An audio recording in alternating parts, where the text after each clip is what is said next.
अब हाल ही करो यार, हाल में करो।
मीडिया इधर आ जाए ना। टाइप के जो कार्यक्रम को संबोधित करेंगे यहाँ पर और पहुँच चुके हैं कार्यक्रम में शिरकत करने के लिए। पार्टी के कई बड़े नेता भी यहाँ पर मौजूद हैं और कार्यकर्ता भी पार्टी के प्रोग्रेसिव आजाद पार्टी।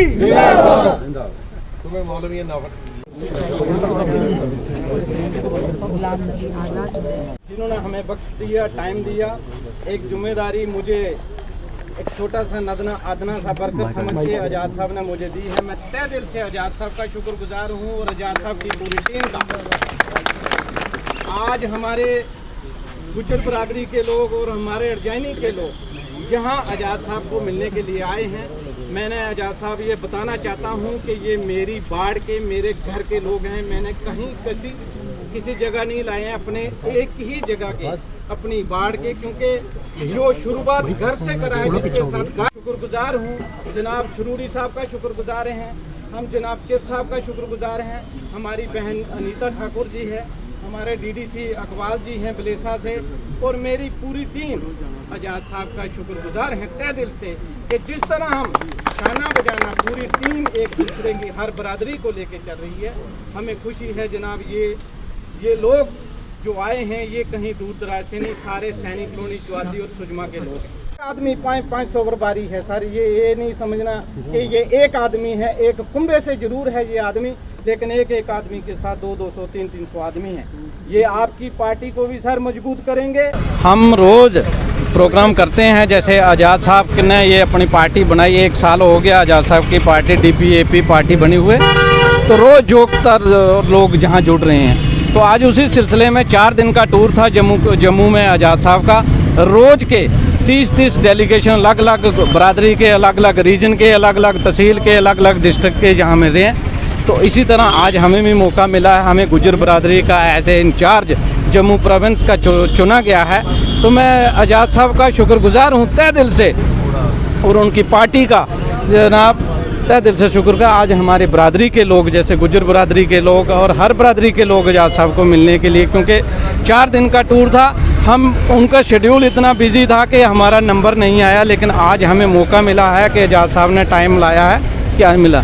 तो जैसे लोग मिल रहे हैं तहसील वाइज, डिस्ट्रिक्ट वाइज, आज़ाद साहब का वो 50 साल का तजर्बा, वो 2.5 साल एज ए CM रहे, इनके साथ जो दिली प्यार है, हर रीजन के लोग, हर बरादरी के लोग, हर कम्युनिटी के लोग जहाँ मिल रहे हैं और बड़ी खुशी जाहिर कर रहे हैं। अगर हमें जम्मू कश्मीर में इस दलदल से कोई निकाल सकता है, लोगों की एक उम्मीद जागी है कि इस दलदल से कोई निकाल सकता है, तो वो जनाब गुलाम नबी आज़ाद साहब है। इसलिए लोग उनसे दिली प्यार, मोहब्बत और उम्मीद लेके आते हैं, क्योंकि जो परेशानी इन हुकूमतों ने, जालिम हुकूमतों ने लोगों पर थोपी, चाहे वो स्मार्ट मीटर को लेकर हो, चाहे प्रॉपर्टी टैक्स को लेकर हो, चाहे वो ट्रेडर का काम हो, चाहे ट्रांसपोर्टर का हो, हर लोग परेशान हैं, हर वर्ग के लोग परेशान हैं। इसलिए सारे लोग आज आज़ाद साहब को मिल रहे हैं और उनसे प्यार करते हैं, और उनसे ये उम्मीद करते हैं कि आने वाले दिनों में अगर कोई कमांड जम्मू कश्मीर की संभाल सकता है तो वो जनाब गुलाम नबी आज़ाद साहब।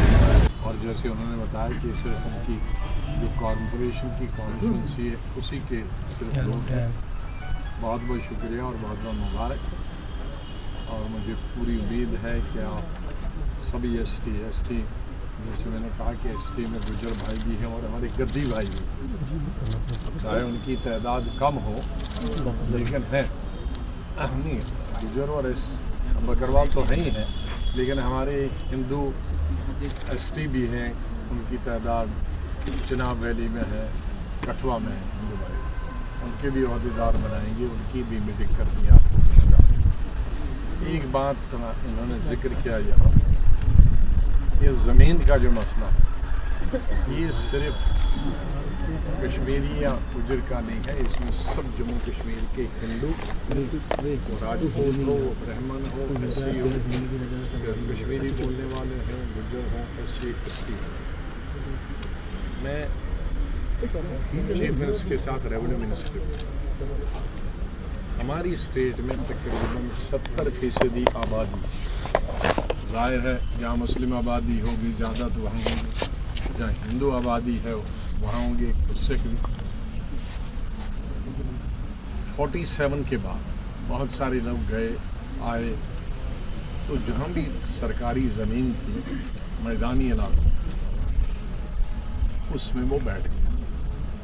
आबादी भी 5 गुना आज़ादी के बाद हुई, तो ऐसे आसमान में तो नहीं बना सकते हैं, और कोई शहर नहीं है कि जहाँ नहीं बना।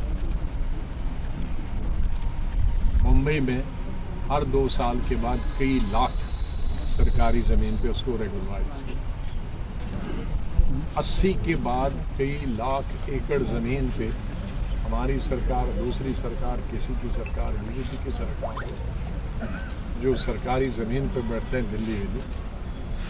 जब 75-76 में यूथ में मैं दिल्ली गया था तो 3-4 काउंसिलों जो थी वो सिर्फ शहर थी।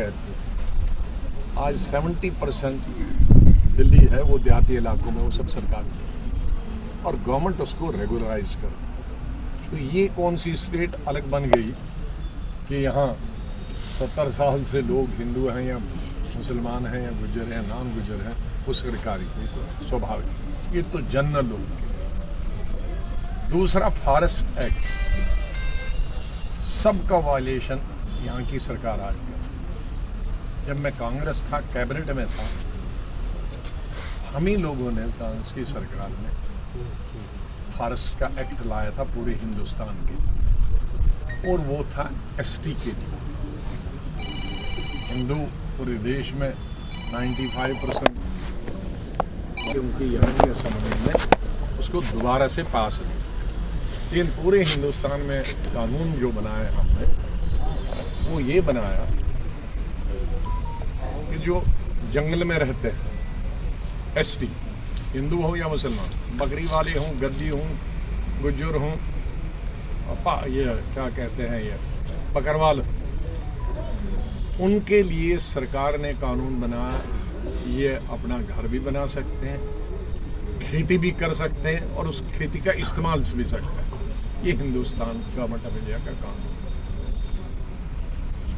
आप 5 अगस्त 19 तक कोई अगर उनको निकालता तो बजा था, क्योंकि वो हमारे देश का कानून, यहाँ हमने उसको, सबने गलती की, मैंने भी गलती की उसे, क्योंकि हमें मालूम नहीं था ये सरकार आएगी और सबको निकालेगी।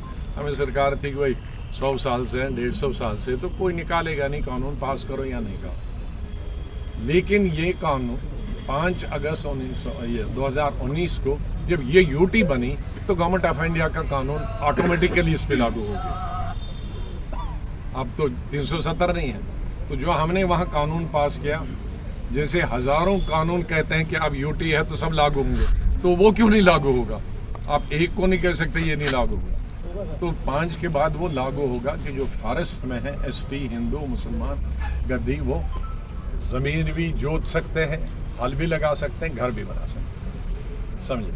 तो ये हटाने की जो मुहिम हुई थी वो गैर कानूनी है।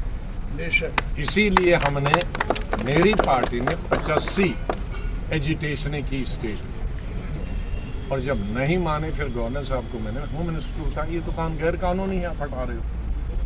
तो इसलिए उसमें हम आपके साथ हैं। वो हमारा हिंदू भाई हो जम्मू का या पहाड़ में रहने वाला है, अगर हटाएंगे तो 70% आबादी को कोई आसमान में नहीं दिखा है। जो कानून बम्बई में लगा है, जो कानून दिल्ली में है, हैदराबाद में, कलकत्ता में है, सरकारी ज़मीन है, उसको रेगुलराइज कर। कुछ इसमें महाराजा के ज़माने की, कुछ शेख अब्दुल्ला के ज़माने, और फाइनल मेरे ज़माने में रोशनी कानून बना, जो यहाँ इन्होंने शिकायत की कि भाई कभी तहसीलदार आता है, कभी पटवारी आता है, कभी ऐसा। यही शिकायत मेरे पास भी आई। वो लोग कहते हैं हम मर गए, इतनी इतनी ज़मीन तो हमारी है, कुछ तो बेज़मीनी है। तो कभी तहसीलदार आता है, तुम सरकारी ज़मीन पे बैठे हो, कभी पुलिस वाला है तो हमें रोज़ चंदा देना पड़ता है। तो मैंने ये कानून बनाया, असेंबली ने कानून बनाया, हाँ, पूरी विधानसभा से पास हुआ, कैबिनेट से पास हुआ, विधानसभा से पास हुआ, कि जिस पे 20 साल से जो बैठा देहातों में, गरीब है, गरीब को मुफ्त, शहरों में जो बैठे हैं उसकी कीमत लेंगे शहरों वाले, क्योंकि शहर की कीमत उनको तो ज़मींदारी नहीं कर दी है। देहात तो ये सबसे ज़्यादा मुझे यहाँ जम्मू और कठवा के लोग आए, जम्मू ये आरसपुरा वगैरह जो है सब।